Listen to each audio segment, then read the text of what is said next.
ideología de género se ha ido abriendo paso en los últimos años a través de un más extendido influjo sobre los medios de comunicación y la opinión pública para convertirse después en políticas públicas y en legislaciones que acabarán tipificando como delito el plantear cualquier crítica contraria, lo que asemeja esa ideología a una verdadera dictadura. Es de esperar que en México y en el mundo entero esta imposición siga cobrando vigor debido a la importancia que tiene para crear un nuevo orden mundial inmanentista. El objetivo de la ideología de género es lograr una reingeniería social mediante la deconstrucción marxista de la cultura y la destrucción de la familia natural. Se sirve del poder coercitivo de los gobiernos para imponer una ética subversiva contraria al interés de los ciudadanos y es patrocinada por el poder político de los organismos internacionales y por los intereses financieros de la élite antinatalista y ambientalista global.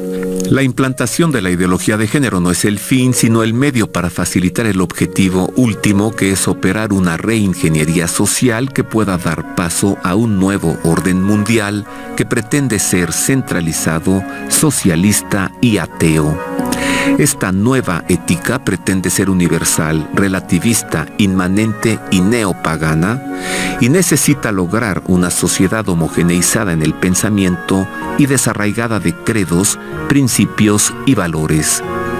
Es de esperar que el año 2018 traiga nuevos intentos de crear legislación intolerante que discrimine a quienes no piensan como esta ideología, sobre todo porque es impulsada por el poder económico de fuertes organismos internacionales y de grandes fundaciones y empresas transnacionales. Esto para comenzar y para profundizar en el tema, recibo con afecto a José Alberto Villasana. Usted lo conoce bien, es un excelente analista de temas internacionales y es también un gran teólogo egresado de la Universidad Gregoriana de Roma y con especialidad por el Instituto Angelicum de Roma. Es un gran escritor, investigador, y también sus investigaciones han ido mucho en el rumbo de la escatología, es decir, de los acontecimientos que han de suceder. Bienvenido, José Alberto, gracias. Roberto, muchas gracias por la invitación. Oye, pues estamos abriendo el programa con un trancazo, ¿no? La doctrina, ¿tú crees que veas que pudiera haber cambios doctrinales? Bueno, ya ha habido ciertos cambios doctrinales. Lo que es de esperar es la reacción ante esos cambios doctrinales. Tú mencionabas el caso muy específico del Papa Francisco, en donde ya ha declarado como parte del magisterio las cartas que envió a los obispos en Argentina, en Buenos Aires, en otros lugares, diciendo que esa es la interpretación correcta de la exhortación Amoris Laetitia, y eso pues es de esperar que provoque reacciones en varios cardenales y obispos, ¿no?, por parte de este tipo de doctrina. Y lo mismo en otros temas que se han venido planteando, que revelan, digamos, el triunfo, por así decirlo, del modernismo. El modernismo que San Pío X denominó como el vertedero de todas las herejías, o la cloaca de todas las herejías es el modernismo. Y eso es lo que ha ido prosperando en la teología y en la doctrina. Entonces, ¿un poco tardío? Porque estamos en el postmodernismo, ¿no? Así es, sí. Un poco tardío. Pero en la teología, el modernismo bajo diversas formas se ha venido insinuando. Una de ellas es esta última, en donde hay, digamos, una protestantización de la Iglesia. Por decirlo en breves palabras, es la supremacía de la conciencia sobre la ley. Entonces, relativismo. El relativismo del que alertaba Benedicto XVI en la toma del papado. Oye, y en esto de la ideología de género, de lo que hablábamos en la nota de investigación, ¿crees que también esto llegue a la Iglesia? O sea, que se reconozca este tipo de uniones. Bueno, ya existe, matrimonio. Ya existe esa tendencia, pero es lo mismo. Digamos que lo que ha sido la infiltración ideológica del marxismo cultural en la teología, cuya producto es el modernismo, también se da en la filosofía. cuyo producto es lo que tú mencionas, la ideología de género. Entonces, ese financiamiento va a llegar un momento que, bueno, por un lado los pensadores, los críticos van a decir, a ver, estas ideologías no se sostienen, son anticientíficas, son contradictorias. Y van a haber políticos como Trump, que ya empezó a cortar el financiamiento que venía de la ONU a estas ideologías. O por ejemplo en el G7 Trump logró sacar el aborto de lo que es el tema de salud reproductiva, precisamente porque era una contradicción. O sea, cortó todos los salud fondos. Reproductiva, pues es salud para poder procrear, para tener hijos, ¿no? ¿Cómo es que salud reproductiva tiene que ver con aborto, salud reproductiva es matar al fruto de la reproducción, al bebé en el vientre materno? Entonces, Trump logró sacar en el último G7 el aborto de lo que es salud reproductiva. Y cortar los recursos en dólares a Planned Parenthood. Así es, cortó el financiamiento público que se daba al aborto. Logró sacar a Estados Unidos de la UNESCO, cosa maravillosa, pues sí, todo ese plan de indoctrinación marxista. Entonces, es de esperar que detrás de Trump vengan otros estadistas diciendo, ¿por qué voy a financiar una ideología que es contradictoria, que no se sostiene, que va contra la dignidad de la persona humana? O sea, yo veo un renacer del tema de la verdadera libertad humana, la dignidad de la persona humana y los derechos humanos reales, y que todas estas ideologías vayan colapsando poco a poco con la reacción de imponerlas a la fuerza. Bueno, y detrás de ti viene al rato Alfredo Jalife, que le voy a preguntar sobre esto, a lo que él mismo le llama el Deep State, ¿no? Bueno, claro. ¿Podrá Donald Trump solo contra este Deep State? Es una pregunta importante. A quien tú le has llamado marxista. Claro. Bueno, vamos a continuar con más de teología y de escatología. Mire, también preparamos esta investigación para usted en torno a la pasión de la iglesia. Es una realidad que la iglesia va a sufrir mucho, está profetizado, el catecismo lo explica, seguirá al Señor en su pasión, muerte y resurrección. Una iglesia caída, dañada, invadida por el agua que se ha metido. ¿Cuándo podrá hacer esto? Bueno, hay que preguntárselo cada vez que un año inicia, mire. El canon 677 del Catecismo de la Iglesia Católica enseña que la Iglesia solo entrará en la gloria del reino a través de esta última Pascua, en la que seguirá a su Señor en su muerte y su resurrección. El reino no se realizará, por tanto, mediante un triunfo histórico de la Iglesia en forma de un proceso creciente, sino por una victoria de Dios sobre el último desencadenamiento del mal que hará descender desde el cielo a su esposa. Es decir que, a la luz del magisterio, la Iglesia deberá pasar por su pasión y muerte, para así llegar a su resurrección. Y admite que vendrá un desencadenamiento generalizado del mal que al final se convierte en bendición, pues hace descender la Jerusalén celestial, el milenio del reino de Dios en la tierra. Un signo de que la pasión de la Iglesia está por comenzar ya pronto es la publicación del motu propio Magnum Principium, el cual amplía en modo considerable las facultades de las conferencias episcopales y de cada obispo para poder decidir acerca de la traducción de la liturgia, incluidas las palabras de la consagración.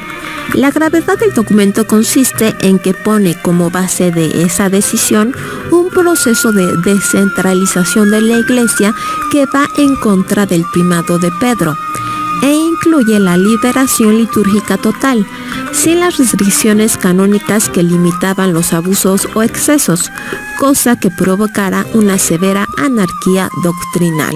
En Alemania y Milán se ha comenzado oficialmente la celebración semanal de misas ecuménicas, en las que se otorga la comunión a católicos y a no católicos indistintamente.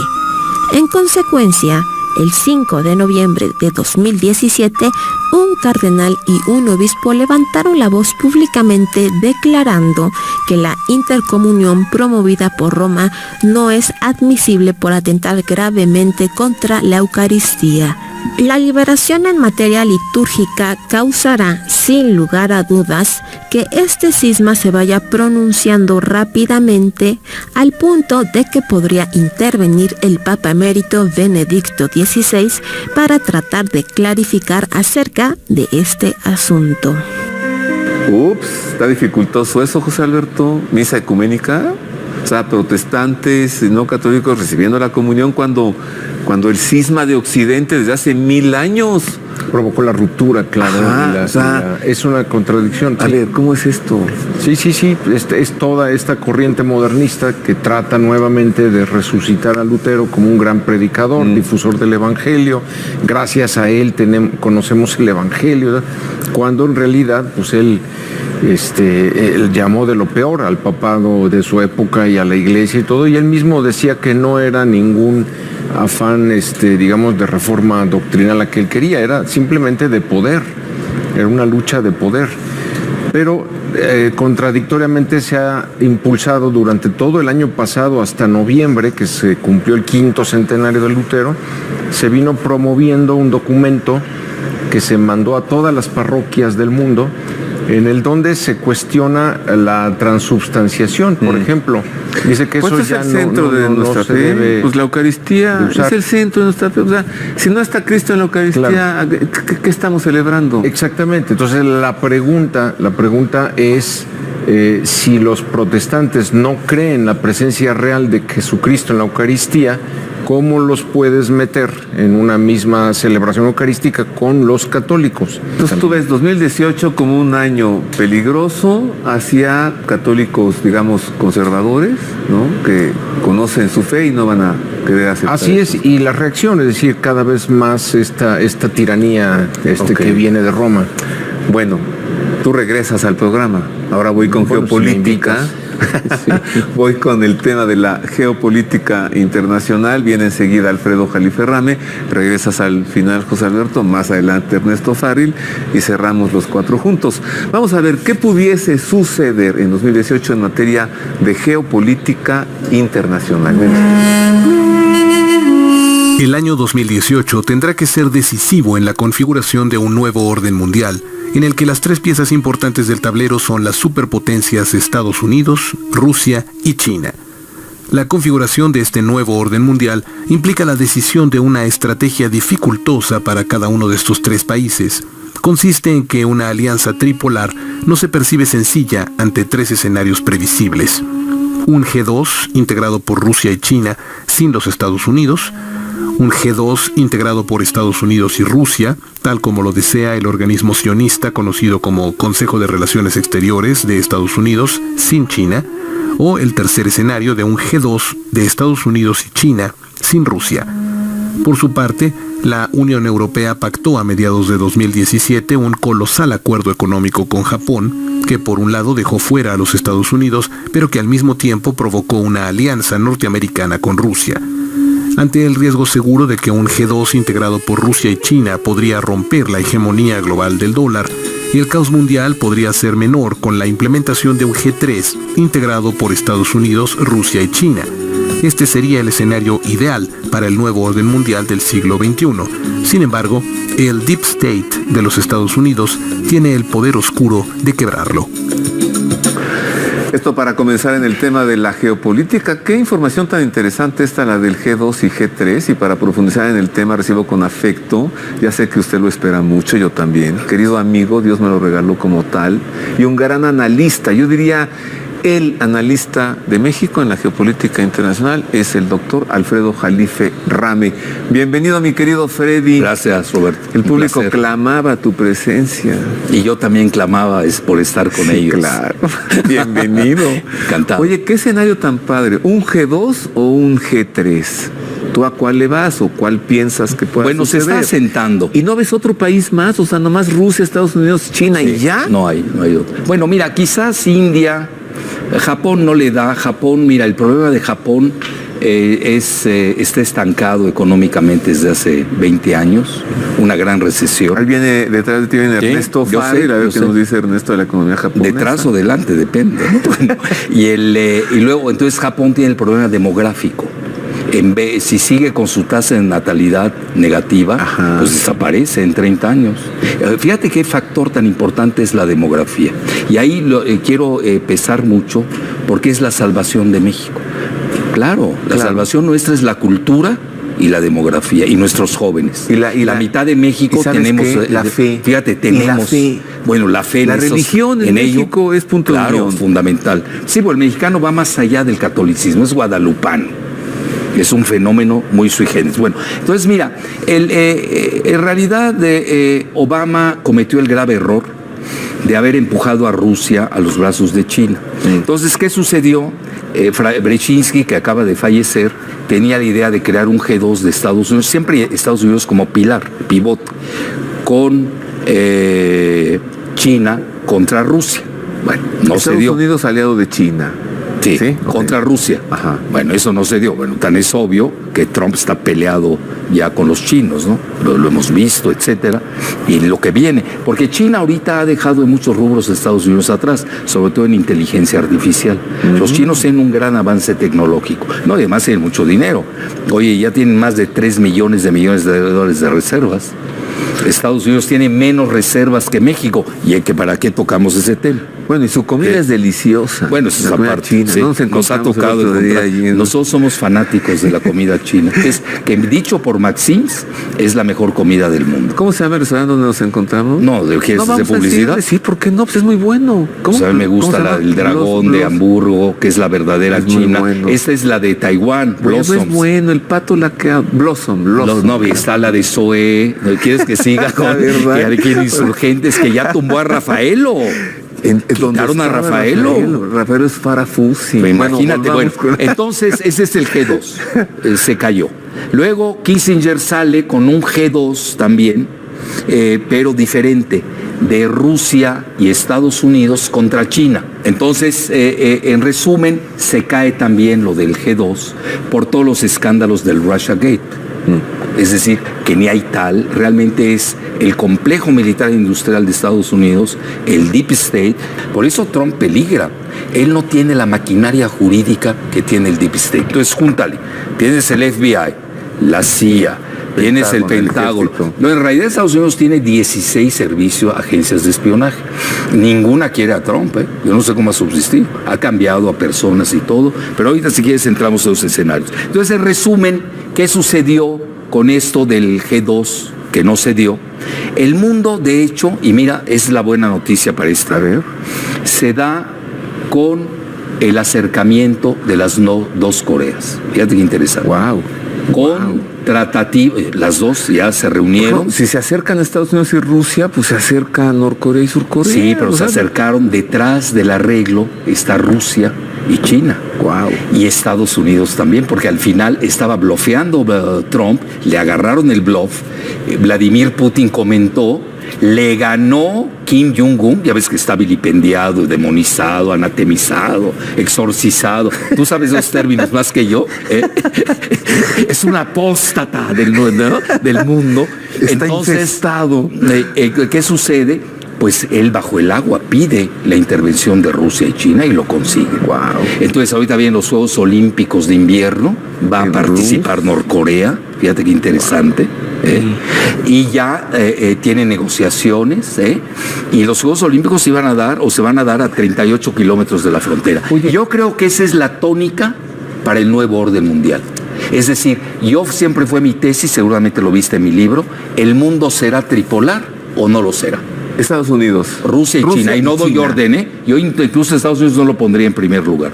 Okay. Porque a nivel militar están empatados Rusia y Estados Unidos. China, Estados Unidos. ¿Y si Vladimir Putin sigue siendo el superlíder? No, mira, yo trae una buena alianza con el mandarín Xi. Mira, Vladi, yo así le llamo el zar Vladi, es la máxima potencia hoy militar del mundo. Órale. Tiene el mismo número de ojivas nucleares que Estados Unidos. Y máxima potencia económica actualmente, China. No hay comparación. Órale. Vamos a hacer una pausa, esto se pone bueno, Una pausa es breve, regreso con más de la geopolítica. Hablemos ahora de un factor importantísimo, pues ya empezamos a hablar de él, el factor Trump, pues es decisivo y también hacia México, ¿no? Continúo con el doctor Alfredo Jalife y luego viene Ernesto Farías Santos para hablar de la economía en el mundo y la economía en México y las elecciones.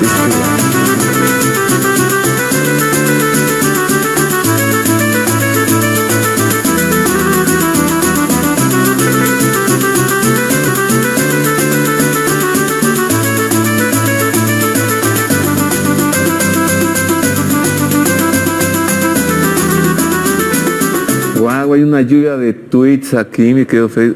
Yo soy tuitero, tú en Twitter eres muy poderoso, tú, En YouTube llevo, lo digo con medida de rigor, en mis 10 videos más vistos, 3 millones de vistas. Wow. No es broma, 3 millones. En YouTube. Y en Tú Twitter, me preguntas, bueno, ¿en qué te va mejor? Primero, YouTube, que no se van a molestar mis amigos tuiteros. Luego, Twitter y Facebook. Es mi orden. Curiosamente, la gente no lee. No te puedo decir que me leen. Oye, Twitter últimamente se han puesto como más bravos, ¿no? Sí, en todos lados se van a poner más bravos. No te preocupes. En todos lados.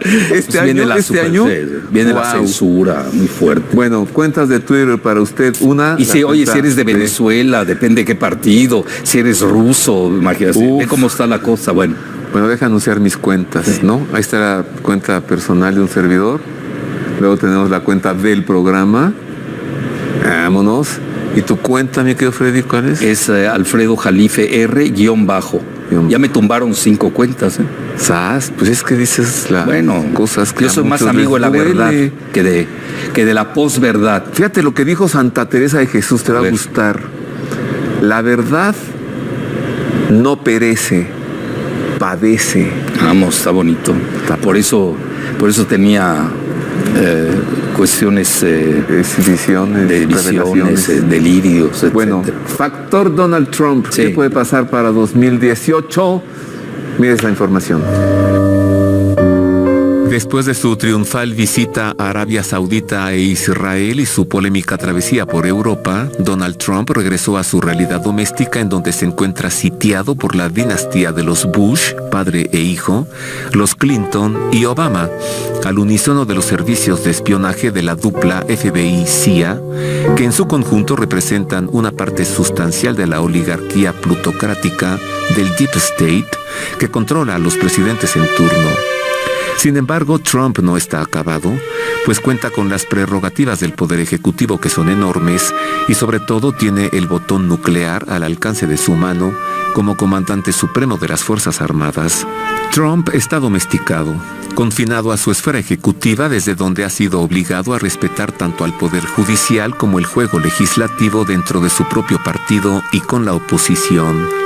Es previsible que para 2018, conforme la crisis sistémica global se intensifica, las diversas redes, fuerzas y facciones que integran el Deep State continúen chocando unas contra otras, y no porque Trump sea la causa, sino el resultado sintomático de una ruptura estructural dentro del establishment de Estados Unidos, por lo que derrotar a Trump por sí mismo no va a debilitar o a revertir las fuerzas que su régimen ha desencadenado.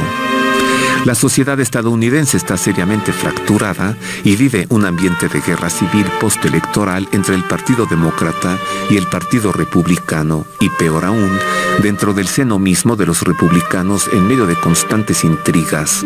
Las elecciones intermedias de 2018 definirán el rumbo y destino de la presidencia de Trump, en tanto que la realidad demuestra que al final de cuentas él no podrá detener la inmigración que el futuro necesita por complementariedad demográfica, y en tanto que para salir de la pobreza México necesita un crecimiento inalcanzable de 10% en su Producto Interno Bruto, el incremento de la pobreza y del crimen organizado acarrearán mayores flujos migratorios a los Estados Unidos, en tanto que México podría balcanizarse en 3 geografías: el norte americanizado e industrializado, el sur tercermundista parecido a Centroamérica y la Ciudad de México como una ciudad-estado mezcla del primer y tercer mundos, con una tercera parte de emigrantes que viven en la miseria. Bueno, aquí está el factor Donald Trump, que también para el año 2017 fue un factor importante para poder ver lo que puede venir, y para 2018 también. ¿Tú crees que en lo del Tratado de Libre Comercio, mi querido Freddy, está blofeando Trump? Sí. ¿O si de veras puede parar y salir? No, está blofeando. Incluso lo hablaba con Ernesto. Si tú analizas bien a Trump, quiénes son los bancos con los que está ligado, es socio de JP Morgan Chase. Datos duros, ¿eh? No estás jugando. Luego, está en la mitad del gabinete, todo el gabinete financiero es Goldman Sachs. ¿Qué más quiere? Es socio de BlackRock, el mayor banco de inversiones del mundo. Tiene más de 6 millones de dólares, 3 veces más el Producto Interno Bruto de México. Te tengo que preguntar, Sí, porque es venga. el gran experto en esto, aunque suene una locura, ¿no? Pero ahí te voy. Pienso también mucho en mi público. Una alianza de México con Rusia es totalmente No es de imposible. locos. ¿Por qué? Mira, ¿por qué no ¿Por se la da? distancia? Mira, no, por la... Bueno, sería crear una Cuba, mega Cuba. Eso no se da, no puedes. Ajá. Mira, ¿cómo se da Cuba? Pues por circunstancias especiales. Hoy estamos entrando a la esfera de influencias, regionalismos. A misma Rusia no le interesa. No es que nuestro país no sirva, nadie está diciendo tal barbaridad. Es demasiado invertir para entrar aquí. No es fácil entrar a un país. Tú ves el intercambio de México y de Rusia, es de risa. Bueno, ya ni con China. Mira, son cosas que se manejan para la elección. Sirven, lo manejaron en Estados Unidos. Yo lo que veo es que están coincidiendo 3 situaciones que no me gustan. La guerra civil incipiente de Estados Unidos, los grupos que están chocando. Es decir, estás hablando del grupo Trump, Jared Kushner, su yerno, Netanyahu, Sheldon Adelson, que es el mafioso de los casinos de Las Vegas en Estados Unidos, y BlackRock. Oye, ¿viste que el hijo de Netanyahu balconeó a su papá? Vi. 20 mil millones de dólares de una tranza gasera, pero además Se en les un fue, bar, se les fue, en un bar nudista. Uf. No, pero él acusa a Soros. Jair no tiene nada de tonto. Yo creo que cuando bebes, cuando mejor dice cosas, ¿eh? Y no quiero recordar un expresidente. Bueno, a lo que quiero llegar, de México, obviamente.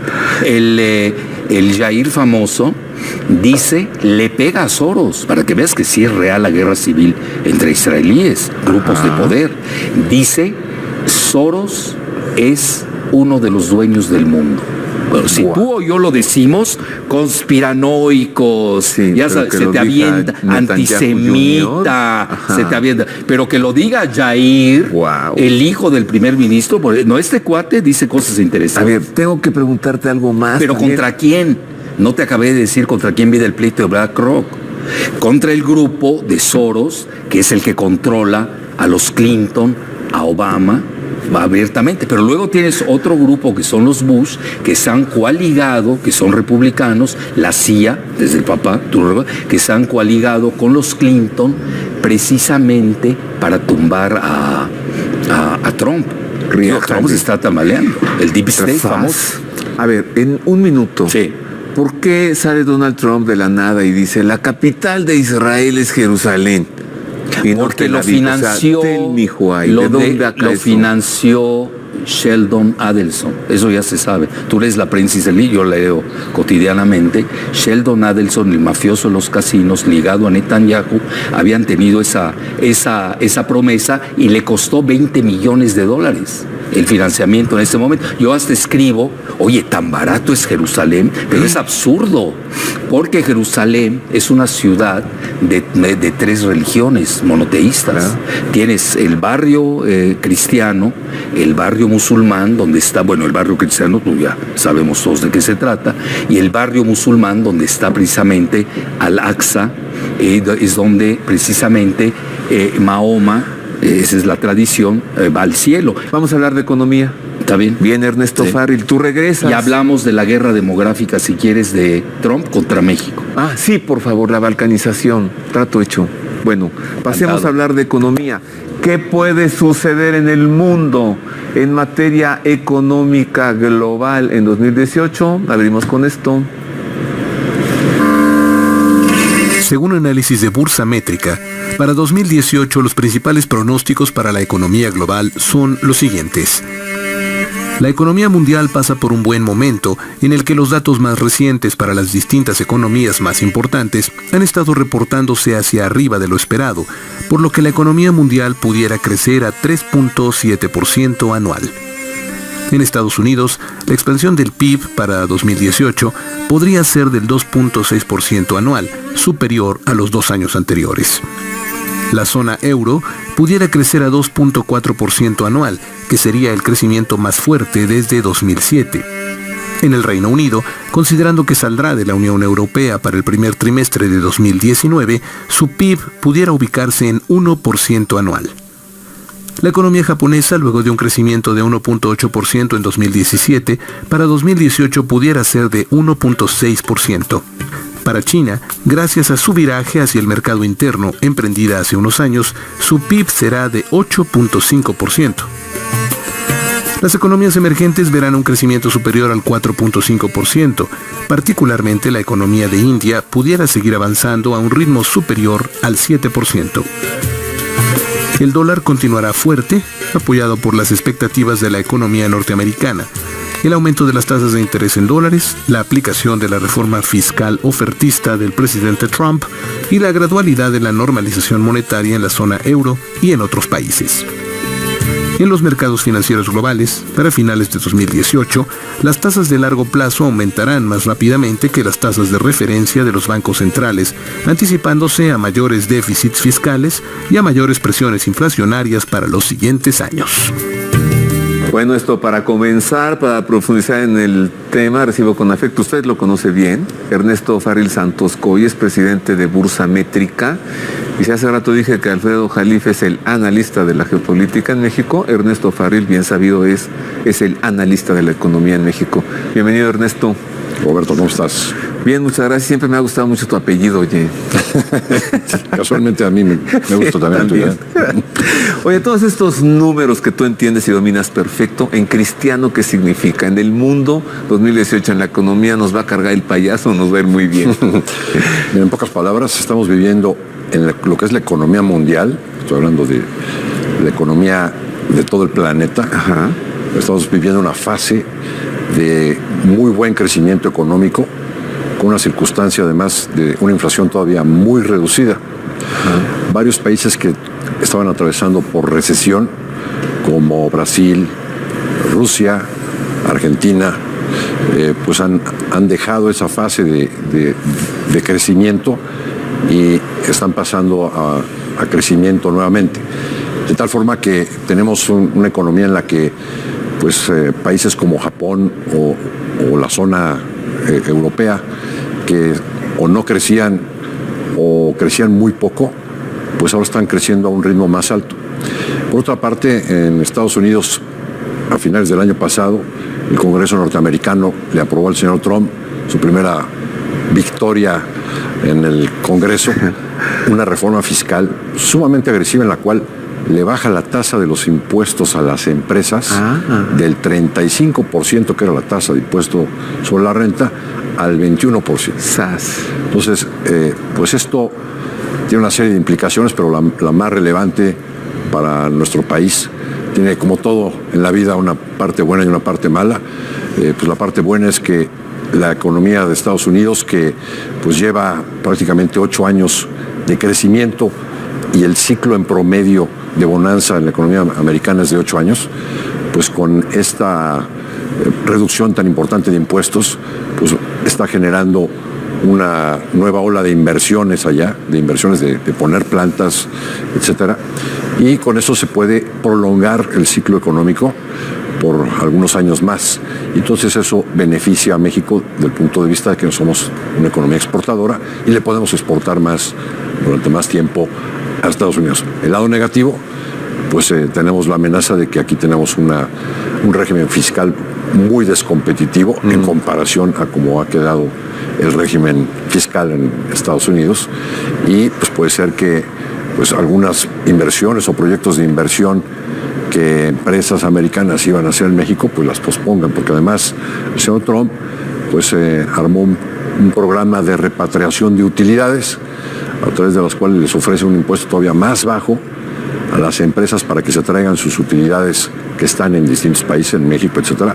Se calcula que hay más de 2 millones de dólares afuera de utilidades de las empresas que se pueden ir hacia Estados Unidos a invertir.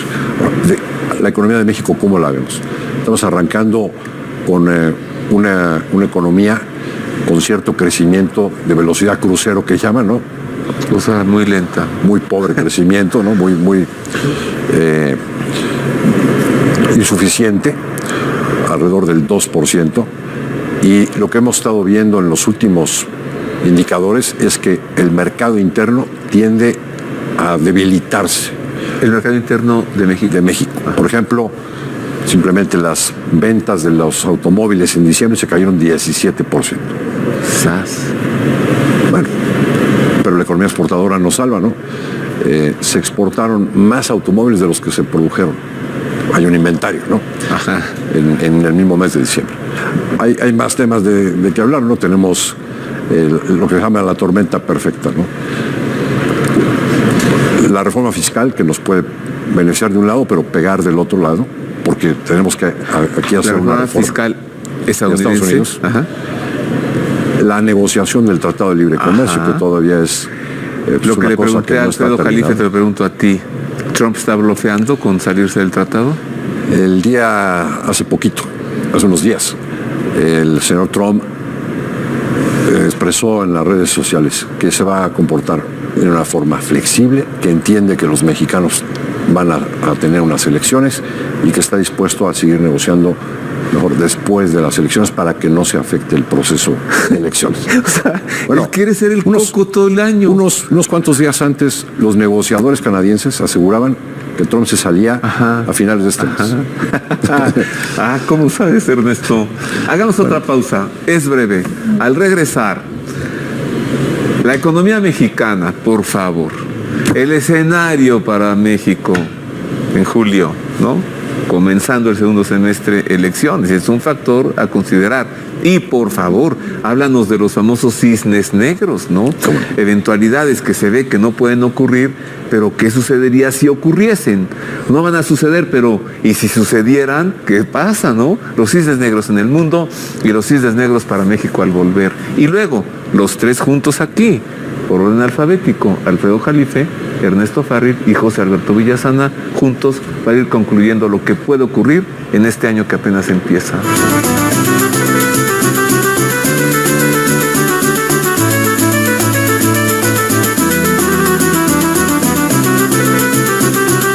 Prever cuáles pudieran ser los signos. Prever lo impredecible. Para el caso de la economía global, yo te diría un posible cisne negro es, oye, ¿qué puede pasar si Estados Unidos se puso tan competitivo con una tasa de impuestos al 21%, si más países ricos, ¿no? le copian, por ejemplo, los países europeos, y empieza todo el mundo a una guerra de tasas de impuestos cada vez más cobra menos, ¿no? Bueno, pues eso puede generar un fenómeno de, pues por un lado una burbuja en los mercados financieros, ¿no? Todos eufóricos, pero por otro lado, pues también puede generar una inflación muy importante, porque tendríamos ahora bancos centrales como el de Europa o el de Japón están inyectando cantidades de dinero impresionantes, aún todavía. Estados Unidos, la Reserva Federal, lo hizo durante algunos años recientemente y paró de hacerlo en 2014, pero todavía tenemos una política monetaria que ha generado una liquidez exagerada en la economía mundial. Y si a esto le añades reducciones de tasas de impuestos, pues sí puedes generar una presión inflacionaria importante que después genere un disparo de las tasas de interés en todo el mundo, y este podría ser el cisne negro, yo te diría, más preocupante a nivel global desde el punto de vista económico. Lo que decía Alfredo Jalife, ¿se unen Norcorea y Surcorea? ¿Es un cisne negro? ¿Quién gobierna? Si es Corea del Sur, es un cisne blanco, ¿no? Sí, que si se queda el señor Kim Jong-un gobernando toda la península, toda la isla, pues todo. A ver, rápida investigación para México, rápido, revisemos los números. cuál sería la situación económica en México, la situación de la economía mexicana para 2018, según análisis precisamente de Bursamétrica, los 10 puntos más importantes de qué pudiera suceder con el peso. Según análisis de Bursamétrica para 2018, los principales pronósticos para la economía mexicana son los siguientes. Crecimiento del Producto Interno Bruto en 2.3% anual. Un primer semestre con mucha volatilidad en los mercados financieros y con un crecimiento pobre, pero un segundo semestre con menor incertidumbre y menor volatilidad en los mercados. La inflación reducirá 6.7% a 3.8% para finales del año, siempre y cuando no sucedan choques de oferta no previstos. El tipo de cambio permanecerá presionado en la primera mitad del año, pero en el segundo semestre el peso se fortalecerá para cerrar en 18.90 por dólar. Las remesas familiares que fortalecen al mercado interno y al flujo de divisas se reducirán ligeramente con respecto al año pasado. La inversión extranjera directa también se reducirá, motivada por la reducción de impuestos corporativos en Estados Unidos y la repatriación de utilidades para aprovechar la reforma fiscal de Estados Unidos. Las reservas internacionales en el Banco de México subirán ligeramente. El desempleo será mayor durante el primer semestre, pero para la segunda mitad del año habrá una recuperación que llevará la tasa de desempleo a cerrar en 3.8%. El consumo crecerá 3.2% y la inversión lo hará en 1.5%, crecimientos que solo se verán para el segundo semestre. Bueno, esos son los números para la economía mexicana según las previsiones de Bursamétrica. Ya, todos juntos, cada quien con toda tranquilidad, porque luego dice Freddy que tú dejas hablar a Ernesto porque es tu primo y a José Alberto porque es tu amigo y a mí no me dejas hablar. Cada quien ya tiene. Me dejas hablar una vez al año. Oye, hay que hacer un corte como el año pasado. Trimestral. Después de las elecciones regresan los tres, claro, ¿no? A mediados de junio. Escenarios. Un corte a ver qué puede pasar. Previsiones para el segundo semestre de 2018. Cada quien nos expuso sus previsiones. Ahora, ¿cómo las compartimos o cómo las contradecimos? ¿O qué te gustó lo de los guajolotes? Sí, pero ya le dije, el equivalente sería del cisne negro, un guajolote blanco, que son los que se dan en México. Mira, yo quisiera hablar un poco de lo de... Oye, sí, tu nuevo libro, déjame decir, tuve el gusto de encontrarme a Freddy en un restaurante, me regaló su libro, ya lo leí, está fascinante. Qué amable, gracias. Trump y el supremacismo blanco. Aquí hablas de la balcanización de México. El subtítulo, la palestinización de los mexicanos. Tómala. Te digo, yo me cambio de país. Te digo por qué. ¿Tú no? Si esto se palestina, o sea, se palestiniza. Es que ese es un poco el escenario hablando de cisnes. O sea, que en Estados Unidos, ¿qué es lo que quieren? Trump, Soros, etcétera. O sea, realmente quiere que llegue el personaje que está impulsando, o quieren primero balcanizar el país para luego tener un poco más de control sobre. Bueno, si es de Estados Unidos no es cisne, es águila negra. Es el águila negra que viene aquí sobre el guajolote blanco. Pero ibas a decir. ¿O coincide? Bueno, mira, de facto ya hay una balcanización económica. No sé, a ver si coincidimos. Mira, de Querétaro para arriba está creciendo el país más de 6%. Cuautitlán, específicamente, ¿no? De Cuautitlán para arriba. Ah, está bien. Tú meterías hasta Naucalpan, ¿no? No, pero el Estado de México no está creciendo, ¿eh? Por eso el que era el suizo de Tlalnepantla viene ahora como Querétaro, México, ¿no? Y por eso Aguiar, ¿no? Eso es soltando los cabos. Querétaro para arriba como estado están creciendo un promedio de 6%. Mira, Aguascalientes, 11.6% de crecimiento. Pero por las armadoras, lo que dice... Pues lo que sea, pero déjame darle la traducción electoral, para que te diga también mi pronóstico. No vamos a usar ni predicción ni previsión, pronóstico. Sí, y el sur, ¿cómo está el sur? Acabo de estar en Tabasco, increíble. Menos 11.6, ¿escuchaste? Menos 11.6. Pemex. Se fueron y se está la inseguridad y la gente se está yendo a mi país. Petróleo, hablando en términos de Ernesto, se está yendo a mi país, a Yucatán. Oye, y Veracruz están muertos de hambre. Además el gobernador lo saqueó. Bueno, me lo han dicho. Campeche -8. Ciudad del Carmen es una ciudad fantasma. Ya para que hablamos de Chiapas, de Guerrero, de Michoacán, etcétera. Bueno, ahí viene. mi muy humilde opinión, cuando es la correlación, ¿por qué Andrés Manuel pesa tanto en el sur y no pega en el norte? Fíjate qué interesante. ¿Tú ves el voto? El voto tiende a ser azul en el norte. Desde Querétaro, velo. Yo incluso hablo del muro azul que se está creando. Tú ponte a ver, empieza a ver los colores de los estados en el norte. Y conste que yo no soy panista, Dios me libre. Bueno, entonces, pero el sur es un fenómeno que vota porque es contestatario, rebelde, no les está yendo bien, es de protesta. Y, a ver, ¿cómo puede votar a alguien que tiene prosperidad? Es un voto conservador. Entonces damos conclusiones, cada uno, y luego una conclusión todos juntos. Comenzamos en el orden en el que comenzamos. José Alberto, tu conclusión, 2018, escatología, doctrina, fe, profecías. Bueno, la conclusión es que se van a ir dando cada vez más todas estas profecías de las que hablamos en el primer bloque. Todo esto que el mismo catecismo de la Iglesia Católica, que no es una fuente escatológica y que sin embargo no hace más que reproducir fielmente, ¿no? Y desde luego si la Iglesia ha sido pues un baluarte moral en el orden internacional y ese baluarte está en crisis, está metido en un cisma, pues es de esperar que también se vaya contagiando al resto de las naciones. Se va a estrenar una película en unos días, Garabandal. Así es. Respecto al Gran Aviso, ¿tienes alguna opinión? Bueno, la gente me ha preguntado, no hay manera de situar el Gran Aviso dentro de la serie de acontecimientos en las Escrituras. Lo único que se sabe por esta vidente de la que habla la película Conchita, es que el aviso se dará en el momento de mayor confusión. Para mí el momento de mayor confusión será una crisis de guerra internacional y este cisma dentro de la Iglesia. No 2018, no todavía. Probablemente sí, porque las cosas van muy rápido. Mi querido Freddy. Bueno, el declive de Estados Unidos, su decadencia, está teniendo un gran impacto por haber sido la superpotencia unipolar. ¿Decadencia moral? De toda índole, a todos los niveles. Okay. Bueno, pues nada más ve lo de Hollywood, qué escándalo. Oye, Trump diciendo... La Clinton y la pedofilia. Los Clinton, la pedofilia, todo eso, ¿no?